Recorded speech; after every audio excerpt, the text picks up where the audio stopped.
ಹಾವೇರಿ ಜಿಲ್ಲೆಯಲ್ಲಿ ಕಳೆದೆರಡು ದಿನಗಳಿಂದ ಮಳೆರಾಯ ಆರ್ಭಟಿಸುತ್ತಿದ್ದಾನೆ. ಹಾವೇರಿ ಜಿಲ್ಲೆಯ ಹಲವೆಡೆ ಮಂಗಳವಾರ ಮಧ್ಯಾಹ್ನದ ವೇಳೆಗೆ ಮಳೆರಾಯ ಆರ್ಭಟಿಸಿದ್ದಾನೆ. ಗುಡುಗು ಸಿಡಿಲಿನೊಂದಿಗೆ ಮಳೆರಾಯ ಅಬ್ಬರಿಸಿದ್ದಾನೆ. ಸುಮಾರು ಅರ್ಧ ಗಂಟೆಗೂ ಹೆಚ್ಚು ಸಮಯ ಮಳೆ ಸುರಿದಿದೆ. ಹಾವೇರಿ ನಗರ ಹಾಗೂ ಗ್ರಾಮೀಣ ಪ್ರದೇಶ ಸೇರಿದಂತೆ ಜಿಲ್ಲೆಯ ಹಲವೆಡೆ ಮಳೆರಾಯ ಆಗಮಿಸಿದ್ದಾನೆ. ಮಂಗಳವಾರ ಮಧ್ಯಾಹ್ನ ಸುರಿದ ಮಳೆಯಿಂದ ಹಾವೇರಿ ನಗರದ ಹಲವೆಡೆ ಚರಂಡಿಗಳು ತುಂಬಿಕೊಂಡು ರಸ್ತೆ ಮೇಲೆ ನೀರು ಹರಿದಿದೆ. ಹಾವೇರಿ ನಗರದ ಹೊಸಮನಿ ಸಿದ್ದಪ್ಪ ವೃತ್ತದ ಹೂವು ಹಣ್ಣಿನ ಮಾರುಕಟ್ಟೆ ಬಳಿ ರಸ್ತೆಯ ಮೇಲೆ ಭರಪೂರ ನೀರು ತುಂಬಿಕೊಂಡಿತ್ತು. ಇದರಿಂದ ಬೈಕ್ಗಳು ಸಂಪೂರ್ಣ ನೀರಲ್ಲಿ ನಿಂತಿದ್ದವು. ಬೇರೆ ಬೇರೆ ಊರುಗಳಿಂದ ನಗರಕ್ಕೆ ಬಂದಿದ್ದ ಜನರು ಬಸ್ ನಿಲ್ದಾಣಕ್ಕೆ ತಲುಪಲು ಕೆಲಕಾಲ ಪರದಾಡಬೇಕಾದ ಪರಿಸ್ಥಿತಿ ನಿರ್ಮಾಣವಾಗಿತ್ತು. ಮಧ್ಯಾಹ್ನದ ವೇಳೆಗೆ ಮಳೆಯಿಂದ ಜನಜೀವನ ಅಸ್ತವ್ಯಸ್ತಗೊಂಡಿತ್ತು. ಮಂಗಳವಾರ ಮಧ್ಯಾಹ್ನ ಮಾತ್ರವಲ್ಲದೆ ಸೋಮವಾರ ಸಂಜೆಯೂ ಹಾವೇರಿ ನಗರ, ಹಿರೇಕೆರೂರು, ಹಾನಗಲ್, ರಟ್ಟಿಹಳ್ಳಿ ತಾಲೂಕು ಸೇರಿದಂತೆ ಹಲವೆಡೆ ಗುಡುಗು ಸಿಡಿಲಿನೊಂದಿಗೆ ಮಳೆರಾಯ ಅಬ್ಬರಿಸಿದ್ದಾನೆ. ಹಿರೇಕೆರೂರು ತಾಲೂಕಿನ ಢಮ್ಮಳ್ಳಿ ಗ್ರಾಮದ ದೊಡ್ಡ ಕೆರೆಯ ಬಳಿ ದನ ಮೇಯಿಸಲು ಹೋಗಿದ್ದ ನಾಗಪ್ಪ ಕನಸೋಗಿ ಎಂಬ 62 ವರ್ಷದ ವೃದ್ಧ ಸಿಡಿಲಿನ ಹೊಡೆತಕ್ಕೆ ಮೃತಪಟ್ಟಿದ್ದಾನೆ. ಇನ್ನು ಹಾನಗಲ್ ತಾಲೂಕಿನ ಕೊಂಡೋಜಿ ಗ್ರಾಮದ ಬಳಿ ತೋಟದ ಮನೆಯಲ್ಲಿ ಕೆಲಸ ಮಾಡುತ್ತಿದ್ದ ವೇಳೆ ವೃದ್ಧೆಯೋರ್ವಳು ಮೃತಪಟ್ಟಿದ್ದಾಳೆ. ಮೃತಳನ್ನು ಗದಗ ಜಿಲ್ಲೆಯ ಬಸಾಪುರ ಗ್ರಾಮದ ಮರಿಯವ್ವ ನಾಯ್ಕರ್ ಎಂದು ಗುರುತಿಸಲಾಗಿದೆ. ಇನ್ನು ಸೋಮವಾರ ಜಮೀನಿಗೆ ಕೃಷಿ ಕೆಲಸ ಮಾಡಲು ಹೋಗಿದ್ದ ವೇಳೆ ರೈತ ಸಿಡಿಲು ಬಡಿದು ಮೃತಪಟ್ಟ ಘಟನೆ ಹಾವೇರಿ ಜಿಲ್ಲೆ ರಟ್ಟಿಹಳ್ಳಿ ತಾಲೂಕಿನ ಕುಡುಪಲ್ಲಿ ಗ್ರಾಮದ ಬಳಿ ನಡೆದಿತ್ತು. ಮೃತನನ್ನು ಸುನೀಲ್ ಕಾಳೇರ್ ಎಂದು ಗುರುತಿಸಲಾಗಿದೆ. ರೈತ ಸುನೀಲ್ ಸೋಮವಾರ ಜಮೀನಿಗೆ ಕೃಷಿ ಕೆಲಸಕ್ಕೆ ಹೋಗಿದ್ದು ಸಂಜೆ ಸಿಡಿಲು ಬಡಿದು ಮೃತಪಟ್ಟಿದ್ದಾನೆ. ಆದರೆ ರೈತ ಸುನೀಲ್ ಸೋಮವಾರ ಮನೆಗೆ ಬಂದಿರಲಿಲ್ಲ. ಸಹಜವಾಗಿಯೇ ಮನೆಯವರು ಗಾಬರಿಗೊಂಡಿದ್ದರು. ಮನೆಯವರು ಮಂಗಳವಾರ ಬೆಳಗ್ಗೆ ಜಮೀನಿಗೆ ಹೋಗಿ ನೋಡಿದಾಗ ರೈತ ಸಿಡಿಲು ಬಡಿದು ಮೃತಪಟ್ಟಿರುವುದು ಬೆಳಕಿಗೆ ಬಂದಿದೆ. ವಿಷಯ ತಿಳಿದು ಸ್ಥಳಕ್ಕೆ ಭೇಟಿ ನೀಡಿದ ಪೊಲೀಸರು ಪರಿಶೀಲನೆ ನಡೆಸಿದರು. ಸೋಮವಾರ ಸಂಜೆ ಹಿರೇಕೆರೂರು ತಾಲೂಕಿನ ಢಮ್ಮಳ್ಳಿ ಗ್ರಾಮದಲ್ಲಿ ದನ ಮೇಯಿಸಲು ಹೋಗಿದ್ದ ವೃದ್ಧ ಸಿಡಿಲು ಬಡಿದು ಮೃತಪಟ್ಟ ಸುದ್ದಿ ತಿಳಿಯುತ್ತಿದ್ದಂತೆಯೇ ಶಾಸಕ ಯುಬಿ ಬಣಕಾರ್ ಅವರು ಸ್ಥಳಕ್ಕೆ ಭೇಟಿ ನೀಡಿ ಪರಿಶೀಲನೆ ನಡೆಸಿದರು. ಮೃತರ ಕುಟುಂಬಕ್ಕೆ ಸಾಂತ್ವನ ಹೇಳಿ ಧೈರ್ಯ ತುಂಬಿದರು.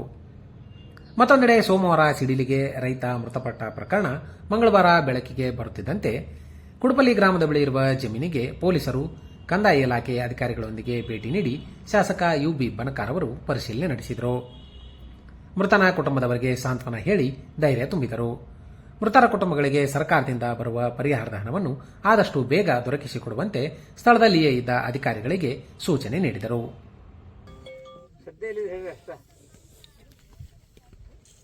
ಎಲ್ಲಿದ್ರಿ? ಹಿರೇಕೆರೂರು ದಾಟಿನ ಎಷ್ಟು ಕಿಲೋಮೀಟರ್ ಇದ್ರಿ?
ಗಿಡ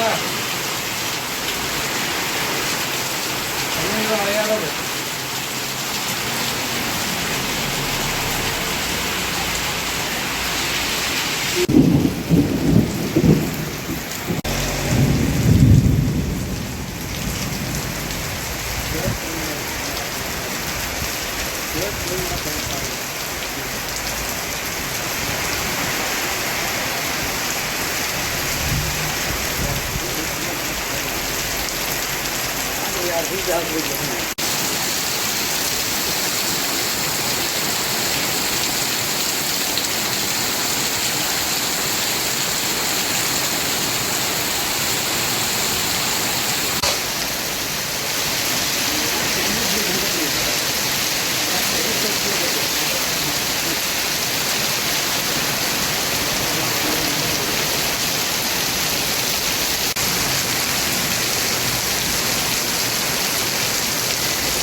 ಏನಿಲ್ಲ ಸ್ವಾಮಿ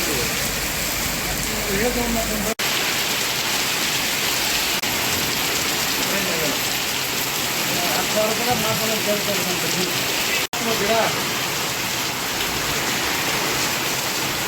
ಹಳೆಯಾಗದು